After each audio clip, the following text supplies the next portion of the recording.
How can we go about it? How can we continue it? Ni gute twabikomeza? How can we go about it?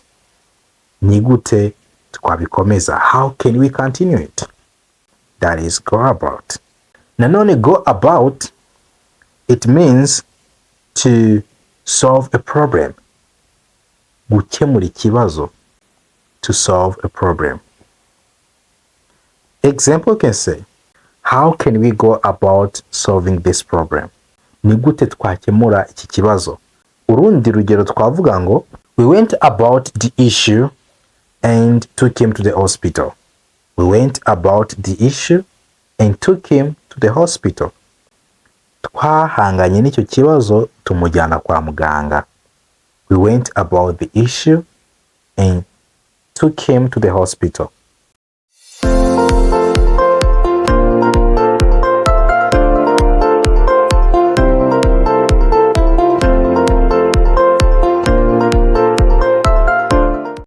Good morning, good afternoon, good evening. Ladies and gentlemen, again, this is Learn English Fast. Nanone aha ni kuri Iga Vuba Icyongereza. Today we are going to learn phrasal verbs. Uyu munsi tugiye kuba twakwiga inshinga z'inyunge. Phrasal verb with go. Ni inshinga z'inyunge zikomoka kuri go, nizo tugiye kuba tureba. But first, why learn phrasal verbs? Kubera iki ukwiye kwiga phrasal verbs? Kuki ukwiye kuzimenya? It's because in spoken English, we use them a lot. Mu cyongereza cyo kuvuga, turazikoresha cyane ndetse cyane. That is why someone can speak and you can understand the words he's using, but not be able to get the message. Umuntu ashobora kuba yavuga, ukumva ibyo ari kuvuga, ariko utabasha kumva ubusobanuro bw'amagambo ari gukoresha, because you don't know the meaning of phrasal verbs, kubera ko utazi ubusobanuro bw'izi nshinga z'inyunge. So we are going to take time to learn them so that you will be able to understand even when native speakers are speak English. Mu gihe abanyakavukire b'icyongereza bari kuvuga icyongereza, kugira ngo ushobore kubumva, nuko ugomba kubuzi izi phrasal verbs zihagije, ariyo mpamvu tugiye kuba twaziga. Reka tumaze twumva ngo phrasal verb ni iki. Ubundi phrasal verb, it's a verb plus a preposition or adverb or both. Ni inshinga twongeraho indangahantu cyangwa se umugereka w'inshinga cyangwa se inshinga tukongeraho byombi, hanyuma bikaba byafata ubusobanuro butandukanye n'amagambo y'umwimerere bikomokaho, cyangwa se ubusobanuro bugakomeza kumera kimwe. That is what we call phrasal verb. It's a verb plus preposition or plus adverb. That's what you're going to be learning. Ibyo nibyo tugiye kuba twiga. Tuza kuba tureba phrasal verb, turebe uko isobanura, noneho turebe n'urugero mu nteruro turi kuyikoresha, so that you'll be able to use phrasal verbs that you are going to learn. Kugira ngo ushobora kuba wamenya phrasal verbs kuzikoresha, kugira ngo ushobora kuba wamenya phrasal verbs tugiye kwiga, ndetse ushobora kuba wazikoresha. Now, before we start the lesson of today, I want you to know that we can teach you wherever you are. Aho waba uri hose twakwigisha. If you are in USA, Canada, Europe, or any part of the world, and you feel like you want to learn with us, we can teach you. How? Via Zoom. Uri muri Amerika, muri Canada, muri Europe n'ahandi hose ku isi, wifuza kwigana natwe, twakwigisha kuri Zoom. We have wonderful lessons just waiting for you. Dufite amasomo meza cyane ateguye neza agutegereje. Without further ado, now let's dive into the lesson of today. Reka twinjire mu isomo ry'uyu munsi. Mbere yuko twinjira mu isomo, ndashaka ngo usobanure ko verb to go muri simple past ni went. Went. Past participle ni gone. Verb to go mu gihe cyatambutse ni went, past participle ikaba gone. Nshaka ko ubimenya kuko turagenda tubibona. So you should know that. It's just a reminder. Ni ukukwibutsa kuko nzi yuko muri regular verbs narabikwigishije. If it's not your first time to be on this channel, I'm sure you know that. Niba turi bwa mbere wagira kuri iyi channel, ibyo usanzwe ubizi. But for the sake of newcomers, that's why I'm telling you this. Kubw'abantu bageze hano ari bwo bwa mbere, niyo mpamvu ndi gusobanura ibi. Let's start with first, go about. Iya mbere ni go about. Go about bisobanura to continue to do something. Gukomeza gukora ikintu. It's go about. Example. Despite the loss, nubwo twahombye, despite the loss, we went about to finish the project. Twarakomeje turangiza umushinga. Despite the loss, we went about to finish the project. Nubwo twahombye twarakomeje turangiza umushinga.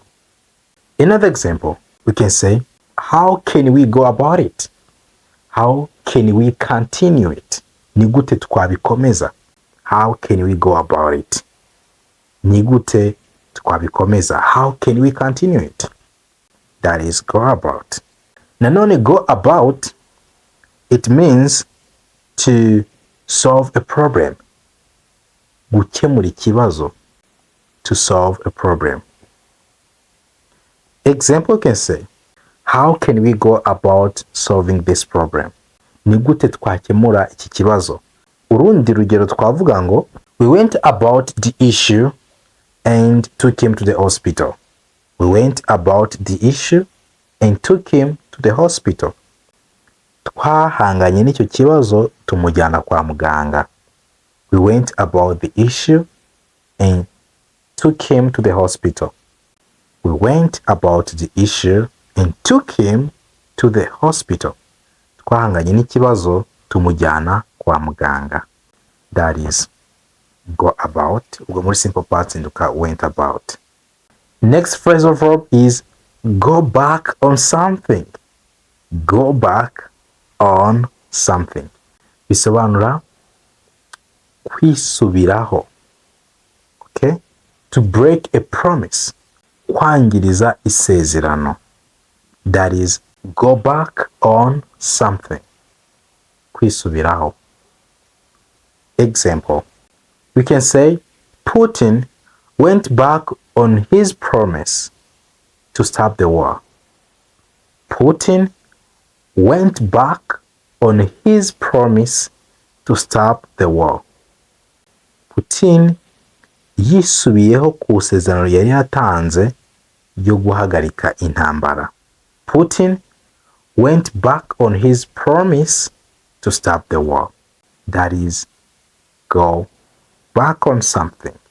No kwisubiraho.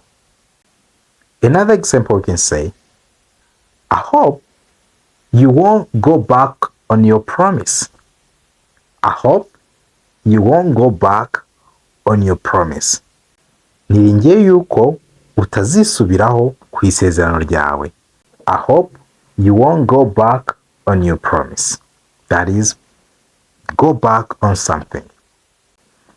Now, before we continue the lesson, if you feel like you want to support the channel, wumva ushaka gutera inkunga iyi channel, you can use this number 078-029-3112.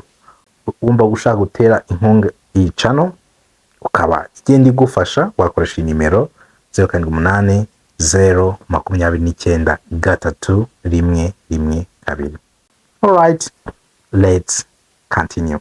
And thank you for your support. Alright, that is it. Now let's continue with go for. Go for, it means to try to have something. To try to have something, kugerageza kuba wagira ikintu. To go for. Example, we can say, now that we are almost 100k subscribers, we are going to go for 150k 100k subscribers. Ubwo ubu twegereje kugira aba subscriber 100,000, tugiye kugerageza kugira aba subscriber 150,000. That is, try to go for. We are going to try to go for 150k subscribers. Another example, we can say he's going for master's degree. He's going for master's degree. So nango ari kugerageza kugira ngo bafite master's degree. He's going for master's degree. I've told you, to go for, it means to try to have something. Kugerageza kuba wagira ikintu. I can even ask you, what are you going for? Ni iki uri gushaka kugerageza kugeraho? What are you going for? What are you trying to have? Wait. Here with me, I have books. Mufitiye ibitabo.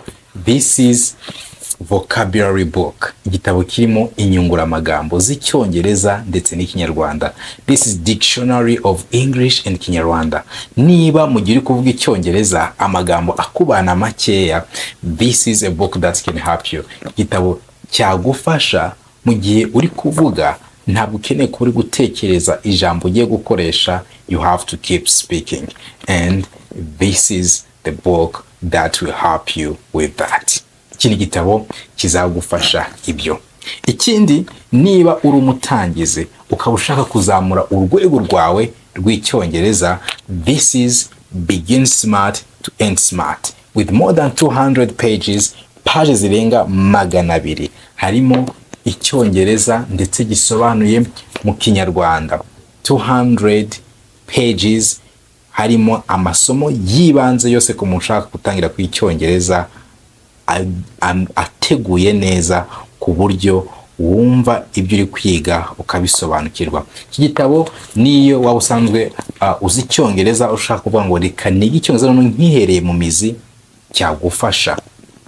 And again, if you have a problem to describe the actions, niba ugira ikibazo cyo kubasobanurira ibikorwa uri gukora, dufite igitabo kirimo verbs, inshinga. Harimo regular verbs, inshinga zikurikiza amategeko, hakabamo irregular verbs, inshinga zidakurikiza amategeko, 12 tenses, ibihe 12 by'Icyongereza, modal verbs. Iki gitabo cyagufasha ugashobora gusobanura ibikorwa biri kuba, ibikorwa byabaye, ibikorwa bizaba. Ukeneye kuba wasobanura ibikorwa, iki gitabo cyagufasha. Harimo inshinga, buri nshinga isobanuye mu Kinyarwanda, ndetse tukaguha n'urugero kuri buri nshinga. This book can help you to describe the actions. Tukaba tugufite igitabo kirimo dialogs, ibiganiro. Iki gitabo kirimo dialogs, ibiganiro by'Icyongereza ndetse bisobanuye no mu Kinyarwanda kuri topics zigiye zitandukanye, ku ngingo zigiye zitandukanye. Iki gitabo cyagufasha kuko iyo tuvuga dukoresha ibiganiro. Iki gitabo rero kirimo ibiganiro ndetse bisobanuye mu Cyongereza no mu Kinyarwanda. If you need one of our books, uba ukeneye kimwe muri ibi bitabo cyangwa se byose ukaba ubikeneye, watumenyesha kuri 0780 29 312. Let's continue the lesson. Next phrasal verb that I have for you on the list is to go after. To go after, no kwirukankana. We can say, police will go after you if you do it. Nubikora, polisi izakwirukaho. Police will go after you if you do it. They will chase you. They follow you. Bazagukurikirana. If you do it, police will go after you. Another example, you can say, she left in tears, so I went after her. She left in tears, yagiye ari kurira, niyo mpamvu namukurikiye. She left in tears, so I went after her. Okay? Namukurikiye kubera yuko nari mbonye agiye ari kurira.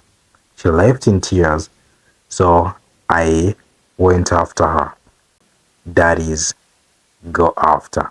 Means to chase or to follow. Kwirukankana cyangwa se gukurikira. Let's see another phrasal verb. Next phrasal verb is to go on about something. To go on about something. It means to talk too much. Kuvuga cyane. To go on about something. Example, we can say, Martin always goes on about the same problem. Martin always goes on about the same problem. Martin ahora asubiramo ikibazo kimwe. Ngo ahora abivuga. Martin always goes on about the same problem.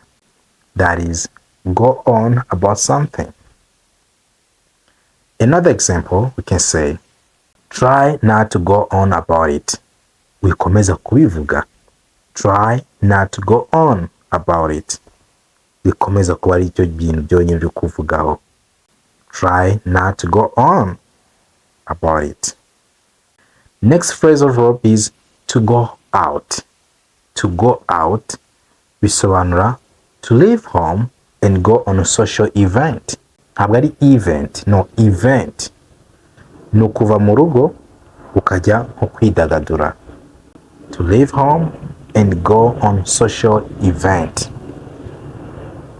Example, I don't have time today. Let's go out tomorrow. I don't have time today. Nta gihe mfite uyu munsi. Let's go out tomorrow. Reka tuzasohoke ejo. Let's go out tomorrow. Okay, that is go out. Another example, we can say, my girlfriend and I are going out tonight.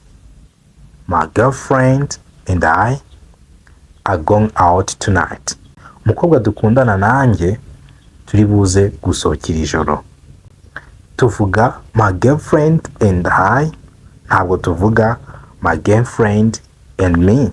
No, it's my girlfriend and I are going out tonight. Turavuga ngo are going out kubera ko turi kuvuga kuri girlfriend and I, we are two people. Because we are two people, we're gonna use are. My girlfriend and I are going out tonight. That is going out. Let's see next phrasal verb on the list. Next phrasal verb is go around. Go around, it means to travel to different parts. Gutembera mu bice bitandukanye by'ahantu. Ibyo twita go around. Example, can say, how about going around in the evening? Ese ntitwatembera mu bice bitandukanye nimugoroba? How about going around in the evening? Another example, when I arrived in USA, I couldn't go around. It was so cold. When I arrived in the USA, I couldn't go around. It was so cold. Ubwo nageraga muri Amerika ntabwo natembeye mu bice bitandukanye kubera yuko hari hakonje cyane. That is go around. Next phrasal verb is go ahead. Go ahead, it means continue. Gukomeza. Go ahead. Cyangwa se twabyita begin, gutangira. Example, we can say, go ahead and do it. Continue. Do it. Tangira ubikore. Go ahead and do it. Cyangwa se begin it, bitangire cyangwa bikomeze. Go ahead. Go ahead with what you're saying. Komeza umbwire ibyo wambwiraga. Go ahead with what you were saying. Komeza umbwire ibyo wari mumbwira. Go ahead. That is it. Let's see the next phrasal verb. Next phrasal verb is go along. Go along, it means to make a progress. Kuba ikintu kigenda gitera imbere. That is go along. Example, Your English is going along nicely. Your English is going along nicely. Icyongereza cyawe kiragenda gitera imbere, kiragenda cyiyongera. It means you're making a progress. Your English is going along nicely. That's going along. Next phrasal verb. To go for something, it means to attack or to go for somebody. Ushobora kwataka umuntu cyangwa se ukataka ikintu, tubyita to go for somebody iyo watatse umuntu, to go for something iyo watatse ikintu. Example, we can say he went for him with a knife. Yamwatakishije icyuma. He went for him with a knife. Another example, we can say he went for a lion with a gun. Yatatse intare afite imbunda. He went for a lion with a gun. Yatatse intare akoresheje imbunda. That is to go for somebody or to go for something. Next phrasal verb is to go over something. To go over something, it means to check carefully. Kugenzura neza. To go over something. Example, we can say, go over your homework before you submit it. Genzura umukoro wawe mbere yuko utanga. Go over your homework before you submit it. Another example, we can say, we need to go over this document before we confirm it. Tugomba kunyura muri document neza mbere yuko yemeza. And this brings us to the end of our lesson today. Ibi tugejeje ku musozo w'isomo ryacu uyu munsi. Keep learning, keep growing, and try to use what you know so far. See you next time.